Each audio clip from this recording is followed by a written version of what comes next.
Diatreme Resources is a Brisbane-based diversified mineral explorer with a raft of projects in mineral sands, copper, base metals and gold. The company's main focus is on extending its cyclone zircon project in the Eucla Basin of Western Australia. For more on this and the outlook for the company, Diatreme Resources Executive Chairman Tony Fawdon joins us now from our Brisbane studio. Tony, thanks for your time today. Diatreme has just released its latest quarterly report. What have been some of the highlights over the past quarter? Well, thank you very much, Elizabeth, for having me on. The position is that we're now progressing well and truly with our pre-feasibility study. It's well on track to be finished by the end of this year, and that's a very important item. Secondly, we've had other mineral sand areas which have been granted to us at Shark Bay in Western Australia. And generally speaking, we're joint venturing our base metal properties, and at the moment we're getting a lot of interest in those. And what about the next quarter ahead? What are your plans for that? Well, we should be finished drilling the preliminary work looking for water resources for the project. We can start to move ahead for the feasibility study, which is you're getting very, very serious about heading towards mining, and we'll have all that information in place.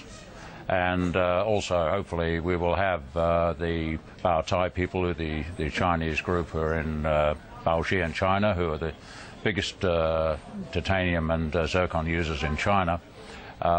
We're negotiating with those at the moment, and I'm hoping that that will come to fruition by that period.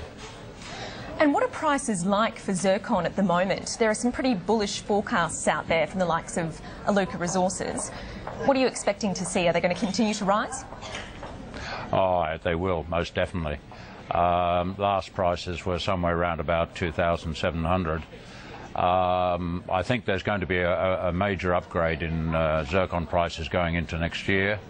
In fact, I'm off to Hong Kong to do a presentation there at the TZMI conference, and we fully expect to hear from Euca how the prices are going to be on their way up.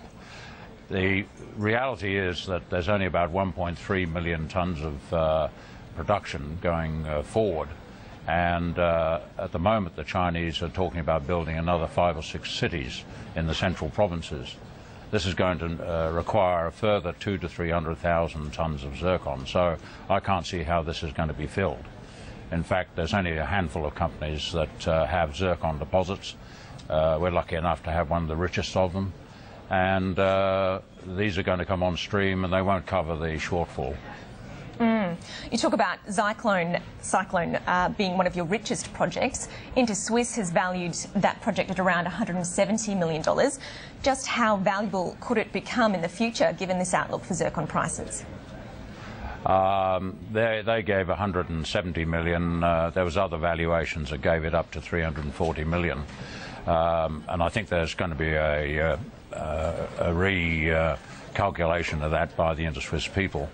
But the position is that we're looking at the moment prices of about 2,700 for our zircon. We're going to be producing about 70,000 tonnes a year of zircon, not including the titanium.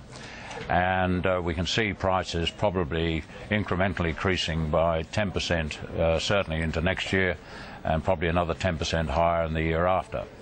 Predicting beyond that's almost impossible, because very, very few mines are going to come on stream. So in terms of where we're standing, we'll be getting into production around about the end of 2014, 2015, and I think we're going to be in a very, very good space. We're going to be able to take full advantage of the high zircon prices. The Eucla Basin in Western Australia, where your cyclone project is, that's tipped to become the world's next big producer of zircon. Do you see this being the case? Absolutely. At the moment, what tends to be forgotten in all of this is that Euca, and certainly ourselves and a few other people, have actually found a lot of zircon in the Eucla Basin. This is a major, major discovery of major proportions, and hasn't been really factored into the market. Certainly it has for Euca, but for companies like ourselves, I mean, we've got a valuation, for example, of $300 million on the cyclone project.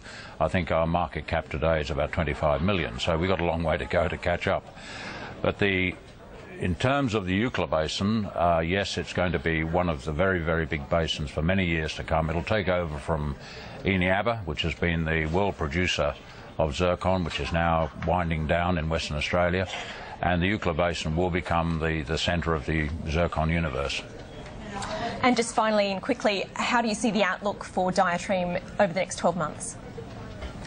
I love to be in this space. It's a great space, Elizabeth, and I think that we're going to do very well. I think the market is waiting for us to do a deal with a major in terms of end users. Once we do that, I think the market is going to raise appreciably and put us in a much better light than we are now. Thank you very much. Tony Fawdon, Executive Chairman of Diatreme Resources, thanks for your time. Thank you.